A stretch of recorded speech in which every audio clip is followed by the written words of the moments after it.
everywhere seems to always be under construction.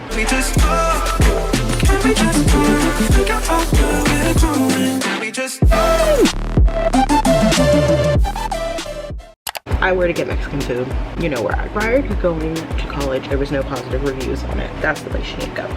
And as we kind of venture back to the downtown scene, there's Evolve. My one thing about that is if you're going there to like talk to somebody, and when I mean that is like you want to actually like hear them, not kind of like have to speak very loudly, I wouldn't recommend going there for that. The food was good. I had a burger. That was good. The fries are like literally hand sliced potato wedges. And not far down the road from that is Charleston Sports Pub. This place is usually hopping a lot on a game day. Downtown, the location alone kind of gives that away. When I went there, like a lot of good breakfast options. I can't remember what I had last time I was there. Get another good brunch option that isn't your typical like fast food grab and go type thing.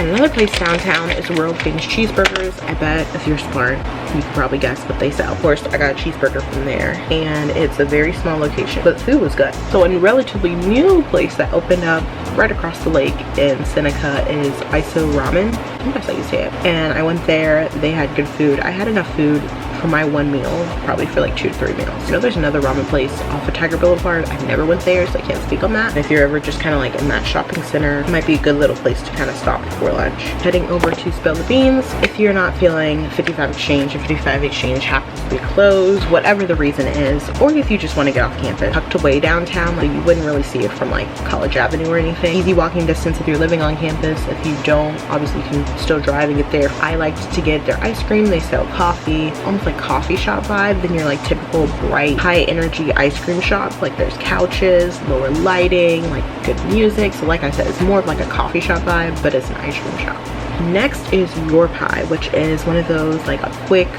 like wood fire type pizza places. It was a pretty, again, good affordable option. Next up is Sully's Steamers, and again a great little place to hit for either breakfast or lunch or like an in-between class meet people type thing. I would check them out. Next is Mojo's, which actually is a coffee shop. They also sell smoothies and stuff. Again, a lot of people go there to study, hang out, get work done. If it's like a actually comfortable like mild weather day, sit outside, drink coffee, talk, chat. And then finally the All-In Coffee Shop, a great place again to do the same things like I just mentioned with Mojo's and then Spill the Beans, is you can study, hang out. A lot of people go there because I know they have like Wi-Fi. Their cinnamon roll, let me tell you what, their cinnamon roll, it's enough for 2. Like you can share it with somebody. It's very sweet, but it's very good. If you go for anything, I would say that cinnamon roll is worth it. So now we're going to quickly transition into some of the activities, things you could do living in Clemson, being a Clemson student, visiting Clemson if you're like touring or anything. So let's get into those. So the obvious, visiting surrounding cities. Like Greenville is only about 45-50 minutes away, give or take, given traffic. There's tons to do in downtown Greenville. Outside of it, there's of course like the Haywood Mall that's kind of in like the Greenville metro area. Tons of shops and restaurants down the street from that, like associated near that. Of course, downtown Greenville you have Falls Park, Main Street. There's tons of shops and different places you can eat, hang out, different events also happening in downtown Greenville. A lot of Saturdays or just weekends throughout the year. So downtown Greenville